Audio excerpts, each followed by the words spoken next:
In the quiet and humble village of Nzuoya, surrounded by sprawling hills and dense forests, lived a young man named Obinna. Known for his sharp mind but restless spirit, Obinna often gazed out at the world beyond his village, dreaming of a life far removed from the poverty that had defined his existence.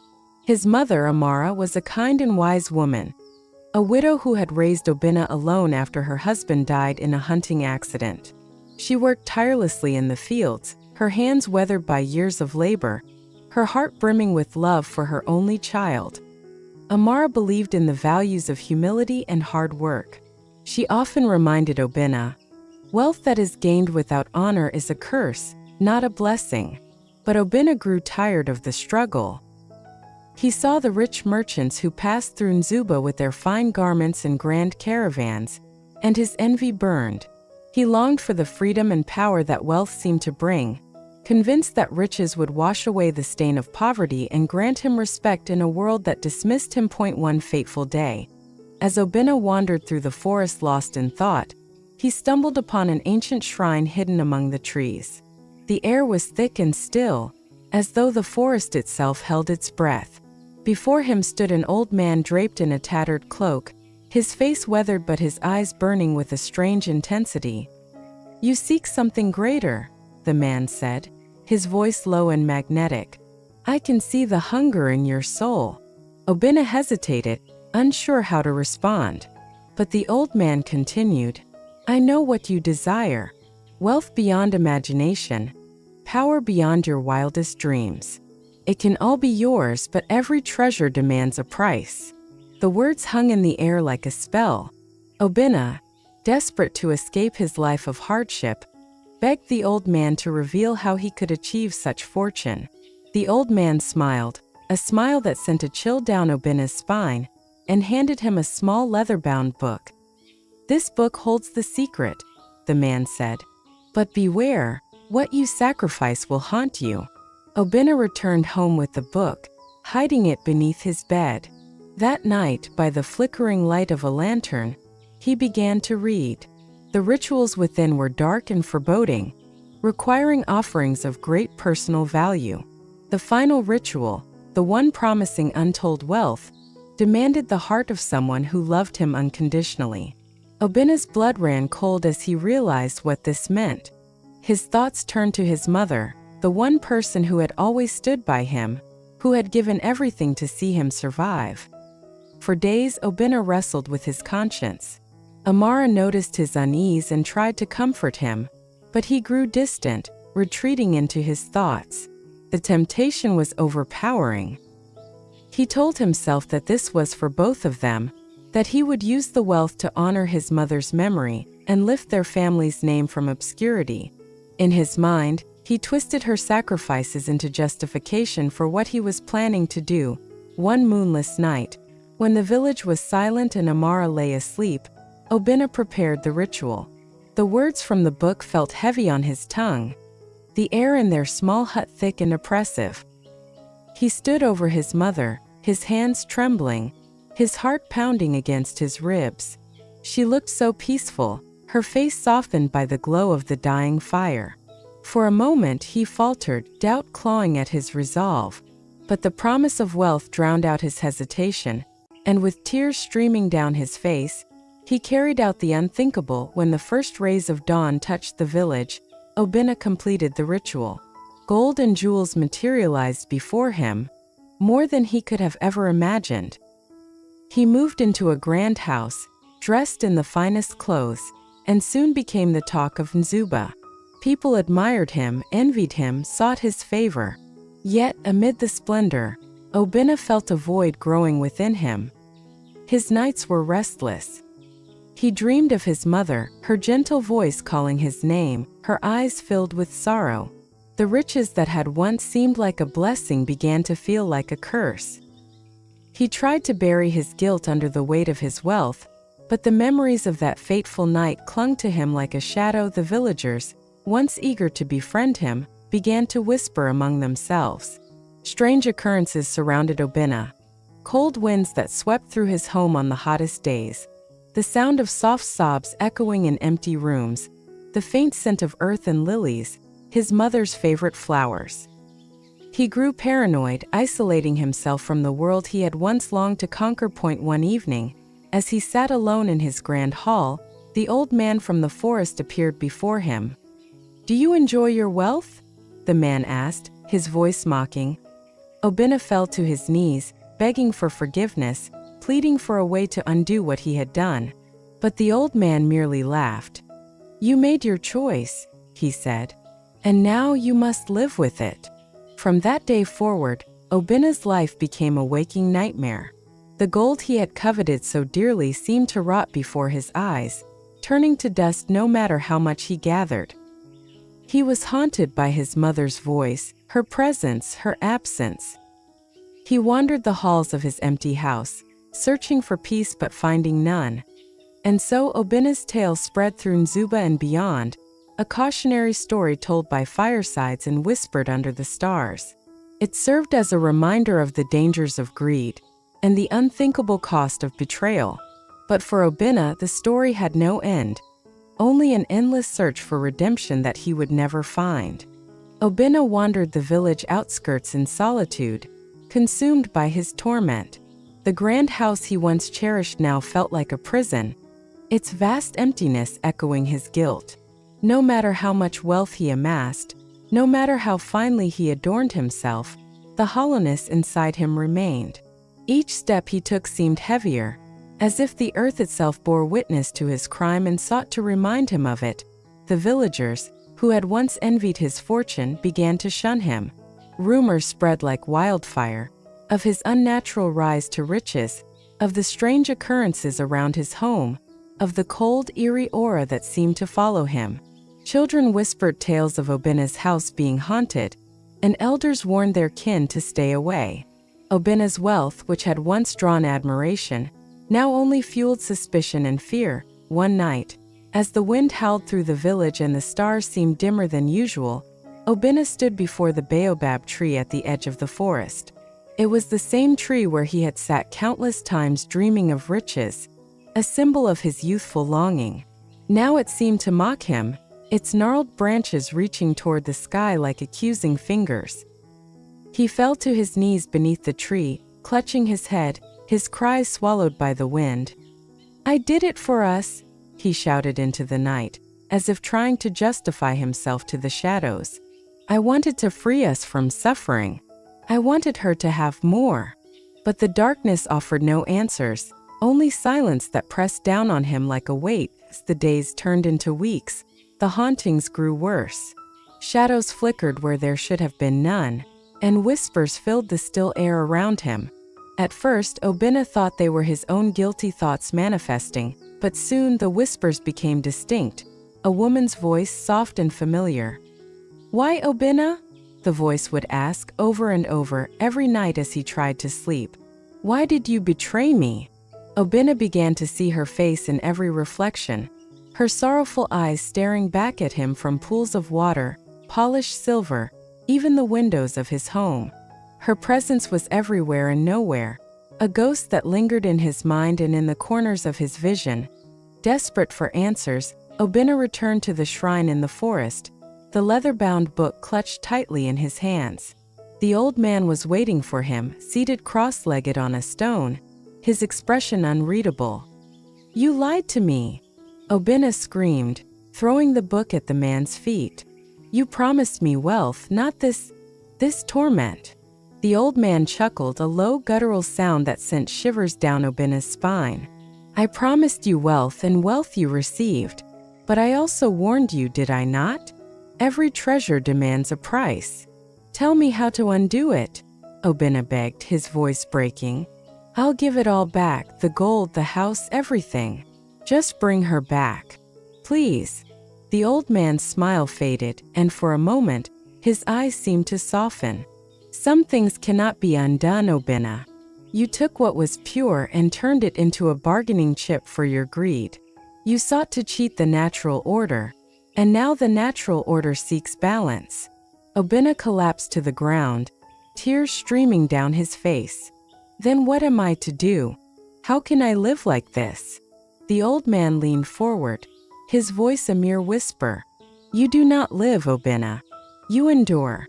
The wealth you sought so desperately will only weigh heavier upon you as the days pass. Perhaps in your suffering you will find the redemption you crave. But do not think it will come quickly or easily. With that, the old man vanished, leaving Obinna alone in the forest, the weight of his words crushing him like a boulder. From that day on, Obinna became a shadow of his former self. He wandered the village barefoot, dressed in tattered clothes despite the wealth he still possessed. His once proud posture was hunched, and his eyes were sunken and hollow. Some villagers pitied him, others feared him, but none dared approach him. They called him cursed, a man who had traded his soul for gold. Obinna's nights were the worst. The whispers never ceased, and the visions of his mother grew clearer. She would stand at the foot of his bed, her figure illuminated by an otherworldly glow. Her face was neither angry nor vengeful, only filled with an infinite sadness that tore at his heart. "Obinna," she would say softly, "you have lost your way." "I know," he would reply, his voice trembling. "I know I have, but what can I do? How can I make it right?" But she would never answer. Instead, she would dissolve into the air, leaving him alone with his guilt. As time went on, Obinna's wealth began to disappear piece by piece. The gold turned to ash in his hands, the jewels crumbled like sand, and the grand house that had once been his pride began to rot from within. He tried to give what remained of his fortune to the villagers, but they refused, afraid of the curse that seemed to cling to him. Years passed, and Obinna became a figure of legend. The man who had everything yet lived as if he had nothing.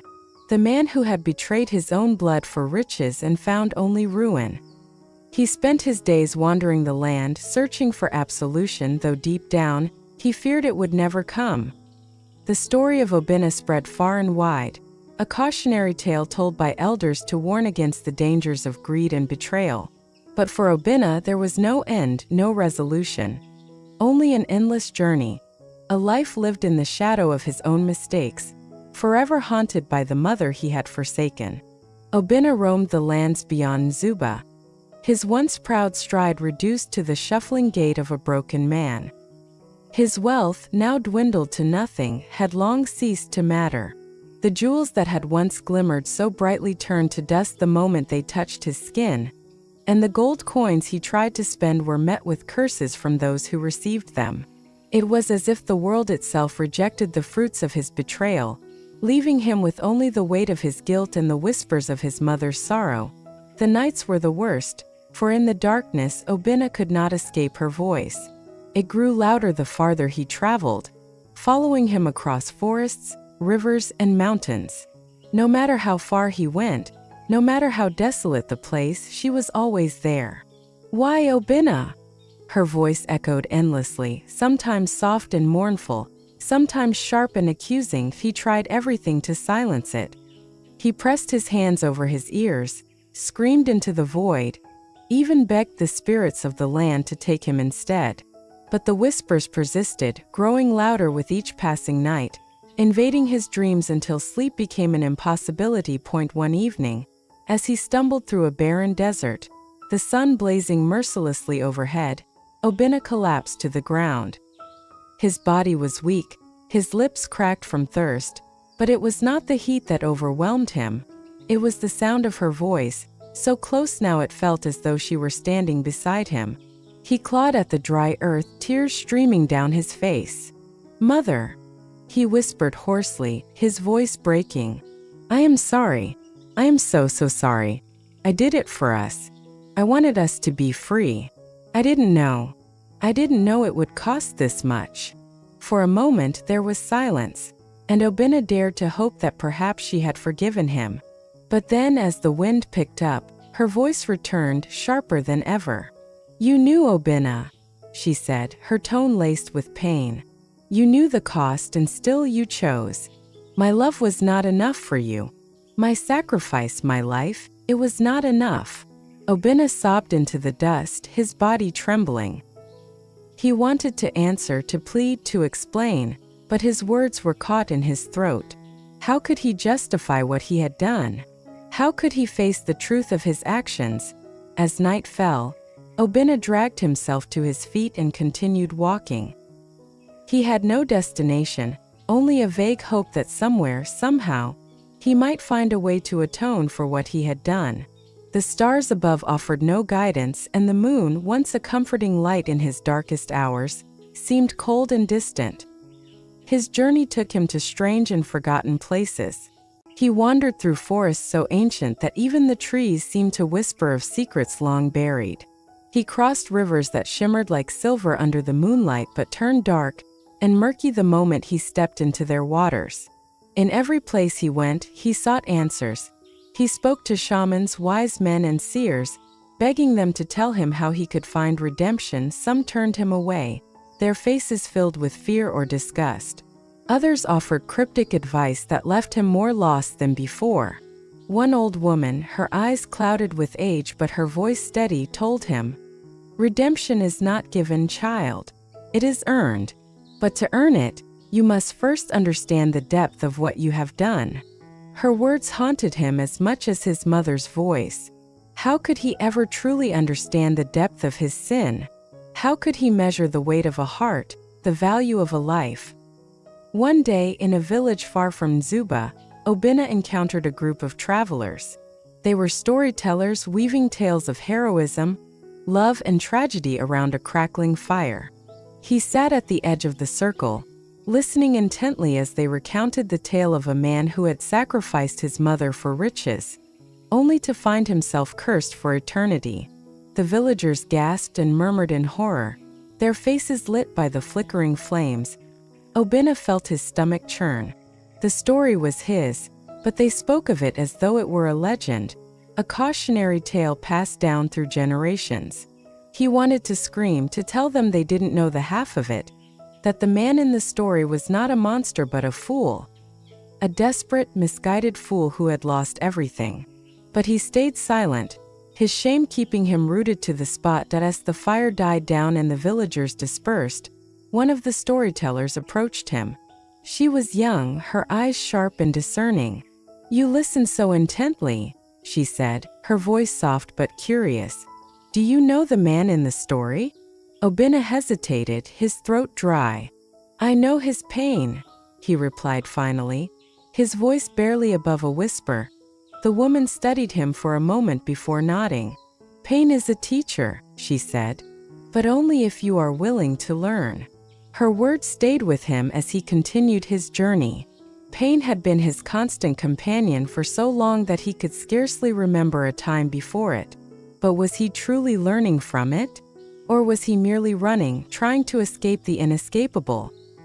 One night, as he sat by a small fire in the wilderness, staring into the dancing flames, Obinna made a decision. He would return to Nzuoya, to the place where it had all begun.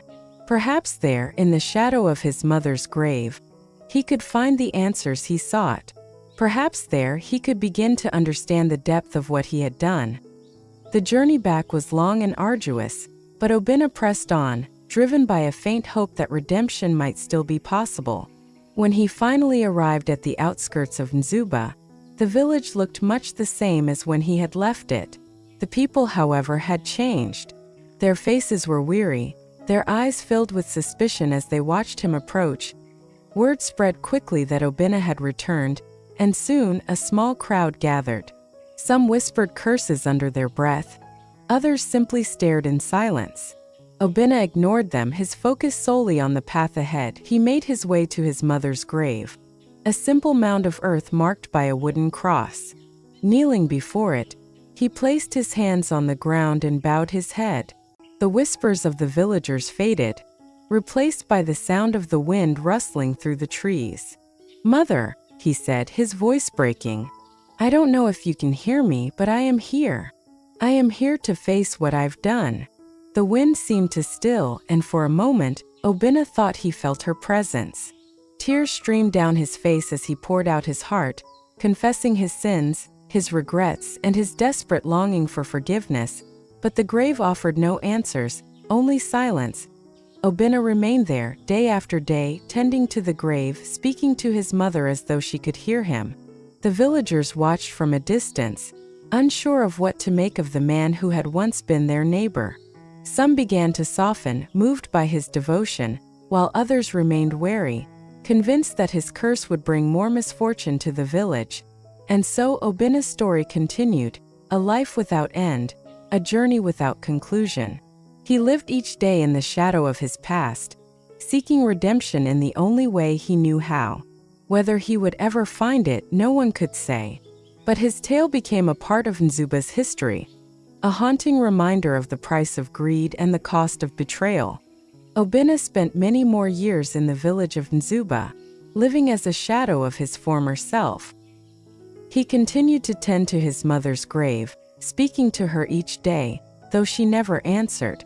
The villagers, though still wary, began to notice a change in him. His once proud face was now weathered and humble. His eyes deepened with the weight of his suffering. He no longer sought wealth or recognition. All he desired was peace, but it seemed ever elusive as the seasons passed. Obinna's health began to fade. The guilt he had carried for so long seemed to drain the life from him. One evening, as the sun dipped below the horizon, painting the sky with colors of regret, Obinna sat by the grave once more. He could no longer stand or walk. His body had become frail, his mind weary. "I've given everything I have," he whispered, his voice breaking. "But it's never enough, is it, Mother?